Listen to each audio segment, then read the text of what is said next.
Plaza. Repeat, Acer Plaza.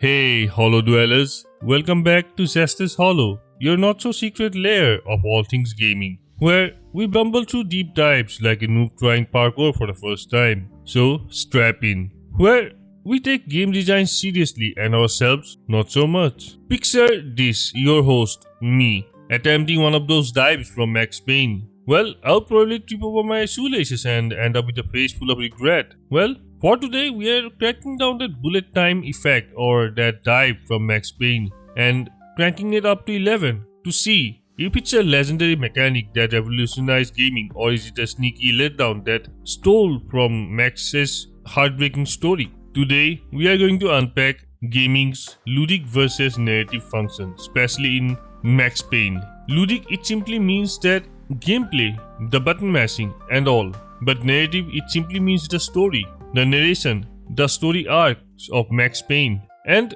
by the end of this, you will question every backlog slow-mo motion you have ever done.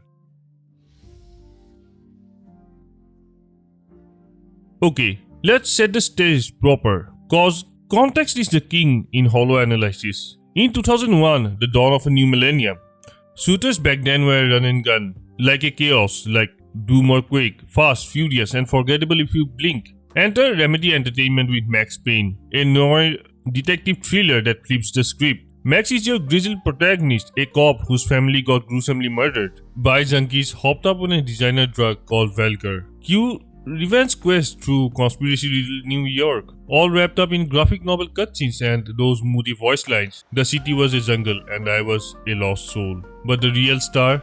Bullet time. Introducing a revolutionary mechanic that lets you slow the world around you while keeping your actions zippy. It was not some gimmick, it was the glue that holds the action against angst. See right over there what I did with the ludic part? Because that's where the bullet time shines brighter than a muzzle flash. Ludic functions are all about gameplay loop. What makes it fun? What keeps you glued to your controller or your keyboard or mouse? In Max Payne, bullet time activates on dives, dodges or rolls. Simple inputs that trigger massive power shifts. The world slows down by 20 to 30%. It's like enemies' animations, their movements, all they become slower like they're moving through tar, and Max Payne he still moves through in his normal speed, making it very easy to aim and shoot, giving it a new flair. And this ability gets unlocked right at the prologue, right after the home invasion. It is not some endgame reward or unlockable through levels. It is simply Remedy handing you a means of survival in the tutorial's chaos. Without it, the games feel like a scrub. And take the opening shootout chaos. You need this ability to feel at power. Max burst into his apartment building to only find guns blazing. Without this mechanic, the gameplay would be simply quick time events of headshots. But with this mechanic, you are suddenly twisting mid-air and picking up headshots like low-hanging fruits. There is also an hourglass icon that fills up gradually with the amount of kills, and using the ability or the bullet time drains the hourglass. And without that hourglass, there would be a lead in us because it keeps us from spamming the ability. Outnumbered fights like Subway level where commuters turn into cultists or the hospital fever dream with hallucinatory birds. These all turns into a ballet of bullets. Like you use the slow-mo to jump from one desk to another, slowing time and pop a shot or two, while landing back and rolling to a cover. It has a tactical depth disguised as a coolness factor, blending third-person shooting with light platforming without overwhelming the controls. And let's talk about accessibility cause it was huge in 2001's landscape. Most shooters punished people with instant reloads. Max Payne uses bullet time as a mercy rule on higher difficulties like Dead on Arrival where damage is brutal and ammo is scarce. It levels the field. You're not a superhuman by default. You just do not get god moments by random. You get it by positioning and timing. Psychologically, it hooks you hard. Research on action games shows that slow motion mechanics like these enhances focus and decision making in stress, turning oh crap moment into a cool calculated movement. Players feel more competent rather than frustrated. It's a brain trick that keeps you loving the grind. Okay, I remember my first playthrough because I still remember first game I ever played of Max Payne was Max Payne 2, and let me reiterate myself from every single video, PC, mouse and keyboard are superior. I probably would have quitted the game if there was no bullet time. The first bullet that hit after I performed my first bullet time, the adrenaline rush was amazing. So it was a win-win situation for me to play the game. Well, let's talk a bit directly, shall we? Ludically, this game democratizes heroism. In this game, there was no need of godlike reflexes to feel like a god. The game provided you with a toolset that you needed to feel like a god, compared to contemporary like Half-Life's gravity guns. But Max Payne's slow-mo moments were unfiltered power fantasy. It's a narrative package with a ludic outlook. No wonder it influenced everything from Dead Space's Zero-G fights to modern cover shooters. The bullet time mechanic has become something of a crowd control to control the chaos at this point. But wait, let's pump the brake because we are going to slam into the narrative wall pretty soon, where this ludic function becomes like that friend who shows up to the party too drunk too loud. Narrative functions play as the backbone of the story. Does the ludic functions give the character a new depth? Does it enhances the story, deepen the plot, or does it only simply look pretty? And in Max Payne's Noir tale, grief, corruption, betrayal are common, all dipped into Sam Spade's shadow and hard-boiled monologues. Bullet time actually visually supports the idea of Max Payne's internal struggle and his mind, how it works. It's constantly stuck between the dilemma of his wife's death.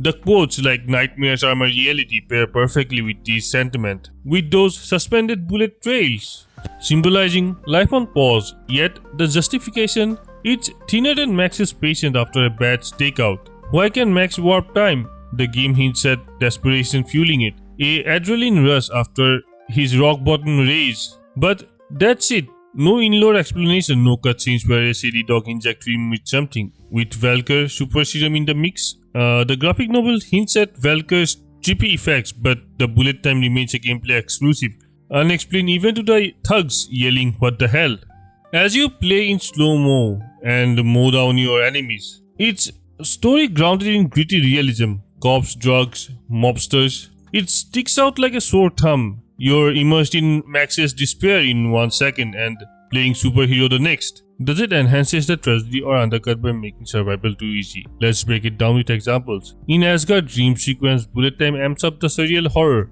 diving through Viking longships with arrows hanging in the air. But narratively, it's just cool visuals. Without tying back to Max's psyche beyond drugs makes you see stuff. The final rooftop showdown with Nicole Horn, epic dives amid skyscraper winds. Max's victory feels prayer-driven, not fate-sealed. The story wants you to feel his inevitable doom. Bullet time makes you feel invincible. It's a subtle letdown while building visual tension, but robs you of emotional weight while resolving conflicts way too neatly. Now contrast it with its film Big Brothers, where slow-mo is a narrative nectar. Slow-mo as an enlightenment breaking free. John Woo's earlier works like Hard Target 1993 or Face Off 1997 use practical slow-mo for bullet gunfu, emphasizing isolation and heroism. Every frame serves character. In films, bullet time is a spectacle with purpose. Time bends to reveal inner truth, heightened drama or critique violence. Max Payne borrows the aesthetic,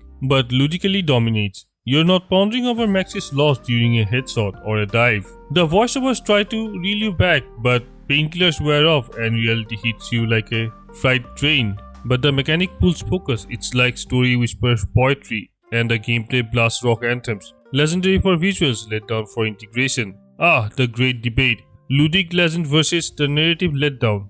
This tug-of-war between game design is an eternal jam. Fun hooks players, story retains them. Bullet time leans hard on ludic. Early unlock ensures engagement, preventing early quits in dialogue-heavy game. It prioritizes flow state, that psychological sweet spot, where silence meets skills. As players enter a trance, decisions sharpen, frustration minimized. For Max Payne, this meant accessibility in a genre that was punishing for the unskilled. Legendary move by Remedy. Narratively though, it's a letdown elephant in the room. No depth dies beyond aesthetic flair. Why not enemy bullet time? Plot convenience scream louder than Desperado shotgun. Sequel tweaks it. Max Payne 2 links meters to painkillers, nodding addiction themes in story's deepening conspiracy. But even then, it is secondary to the plot. Max and Mona's romance get emotional ink. Bullet time remains action beats. Philosophically, it reflects Noir's fatalism. You control the dice, but you cannot control destiny. Imperfect harmony, and that's the charm. Games aren't movies, they are interactive philosophies. Bullet time manipulates time perception, a real phenomenon studied in gaming psych. Action titles with slow-mo improve visual motor control. Per journals like cyber psychology. Players process info faster, building confidence. In Max Payne, it simulates trauma's dilation. Grief stresses seconds, like PTSD flashback. But does it build empathy? Kind of. It inhabits Max's slow world, feeling like his isolation. Yet, Power Rush can detach. Winning fights empowers you, but Max's loss, his family, partner, remains untouched. It's a double-edged bullet, and hence immersion psychologically, but narratively, it glosses over despair.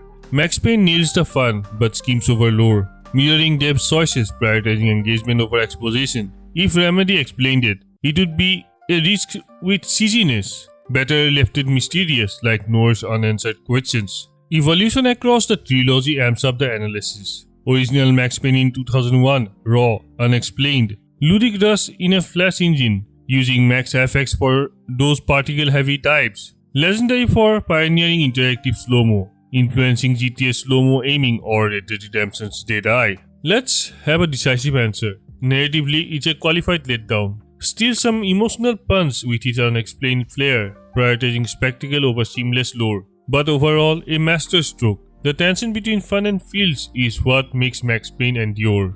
Wrapping up, Bullet Time isn't a legacy without its flaws, but this is what that made Max Payne a legend. And from 2001 to 2012 refinements, it dances between ludic narratives like a pro.